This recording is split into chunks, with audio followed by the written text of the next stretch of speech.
Voltamos a falar com a juíza federal Clara Mota Pimenta sobre a participação das mulheres na magistratura brasileira. Doutora Clara, existe uma participação das mulheres que, à medida que ela vai crescendo, que poderia crescer na carreira, isso não necessariamente acontece, né? E os números mostram isso, por exemplo, 73% de juízes homens no primeiro grau, e isso, né, nos tribunais regionais federais, mais de 80% dos desembargadores são homens, e nos tribunais superiores o número de mulheres é menor que 20%. O que esses números representam, hein? São vetores para o trabalho dessa comissão. Eu acredito que esses números, nós temos algumas percepções intuitivas de barreiras visíveis e invisíveis na nossa ascensão na carreira, mas nós ainda não podemos, sob o ponto de vista estatístico, nós não temos ainda números confiáveis que façam com que nós possamos relacionar causas e efeitos. Então, o trabalho da comissão hoje, ele é um trabalho de descobrir números mais confiáveis, entender o que nos leva a essa realidade, para a partir daí extrair conclusões e cobrar o implemento de novas políticas públicas. Há barreiras, mas elas não estão identificadas, seria isso? Sim, nós não sabemos exatamente quais são os nós e os gargalos, embora aí, né? Nós tenhamos algumas intuições. Intuições, por exemplo, no sentido de hoje a magistratura, diferentemente de outras carreiras públicas, ser uma carreira que implica um duplo deslocamento. Isso é uma hipótese. O que é o duplo deslocamento? Após alguns anos de fixação na lotação inicial do juiz federal substituto, a promoção quase sempre implica uma mudança, muitas vezes radical, de lotação inicial. Isso, como eu te disse, isso não é ainda uma conclusão sistematizada, mas é uma hipótese de trabalho. Então, é uma hipótese em relação à qual nós pensamos em nos debruçar. Estivemos com a ministra Carmen Lúcia e com a ministra Laurita Vaz e levamos uma série de perguntas e indagações, um questionário elaborado pelas juízas da AJUF, solicitando apoio institucional dos conselhos para que a gente chegue em estatísticas mais confiáveis. Então, o nosso trabalho hoje é sair de uma esfera em que alguma coisa que eu fale para você pareça um achismo ou uma intuição, para uma formulação de políticas públicas mais consistentes, seja em espaços macro, seja em espaços micro, como da banca do concurso até enfim, a convocação e uma série de espaços que são relevantes. É preciso fazer esse raio-x e a comissão está trabalhando nisso, Sem né? dúvida, sem o raio-x a gente não tem como avançar. Para você ter uma ideia dos dados que estão disponíveis online, a gente fez uma pesquisa.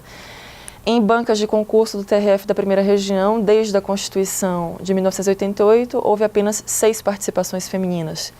3 delas pela ministra Suzete, quando então era desembargadora e presidente do tribunal. 6 participações femininas, 80 participações masculinas. Então, nós estivemos presentes em 7% das participações.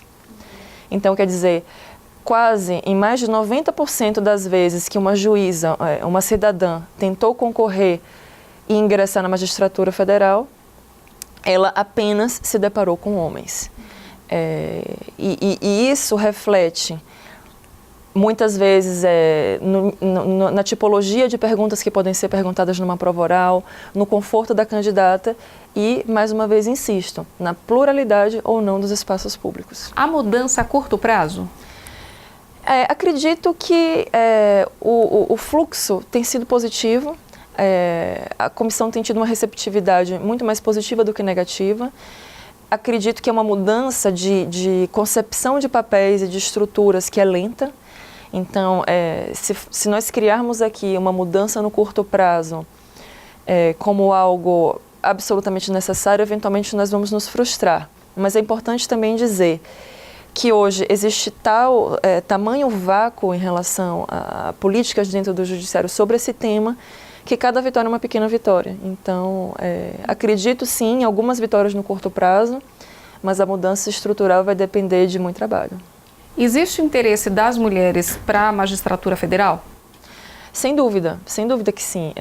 A magistratura federal é uma carreira extremamente relevante no contexto da República Brasileira, seja pelos processos relevantes com os quais lida, as temáticas constitucionalmente previstas como nossas competências, uma relevância social que cada vez se intensifica mais, seja com operações criminais, seja na atuação da tutela coletiva. Então, acho muito difícil você conceber um espaço público como a magistratura federal como algo não atraente para quem quer que seja. seja o cidadão se sente atraído em relação ao que está acontecendo, as suas expectativas de fiscalização, de resultados, de satisfação como jurisdicionado e muita gente buscando ingressar sem dúvida. Empoderamento feminino é uma palavra que a gente tem ouvido bastante, né, quando se fala em causa feminista. Enfim, imagino que a senhora tenha se deparado muito com esse contexto. O que seria esse empoderamento feminino? O empoderamento é uma palavra que está muito em voga e eu tomo essa palavra na acepção de que cada vez mais as mulheres se fortaleçam, tanto pessoalmente nas suas batalhas, quanto a busca por esses espaços no mercado de trabalho, por esses espaços públicos. Então eu vejo empoderamento numa acepção bastante ampla e positiva, de busca de afirmação de direitos. Essa questão dos direitos, de igualdade, isso é algo recente, né? Relativamente recente. Então tem muito a ver a questão cultural também, né? Essa conquista de direitos, isso tudo é recente, então é isso Sim. que a gente tem se deparado, seria isso?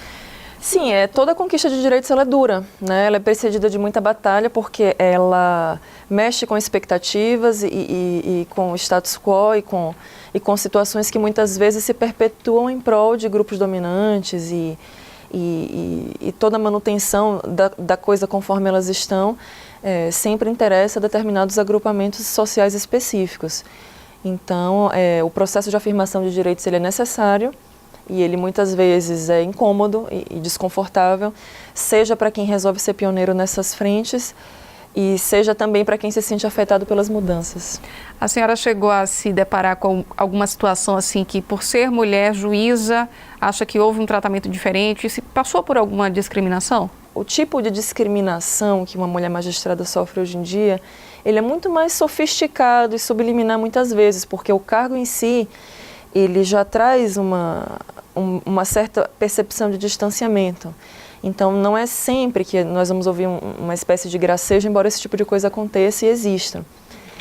No meu caso específico, eu já senti muito suavemente alguns comentários não feitos diretamente a mim, mas de que por que eu não estava em casa, por que eu não me preocupava mais em ir ao shopping, mais em fazer as minhas coisas privadas. Quando da minha promoção, perguntas muito insistentes sobre o que me levava a tomar uma decisão de ir para longe de casa, que espécie de, é como se eu tivesse que justificar o meu interesse pela carreira pública, que espécie de ambição é essa que está por trás.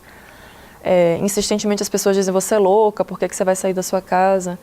Então, não que eu tenha sofrido ou sofra ataques agressivos discriminatórios, mas isso está presente muitas vezes até no desconforto de estar em espaços masculinos e de ter que impor a minha presença ou de ter compreendido a minha liderança sem ser em termos bravos e vociferantes, como são normalmente os termos de muitos juízes que se impõem mais por uma presença até do seu próprio gênero, da sua própria afirmação masculina.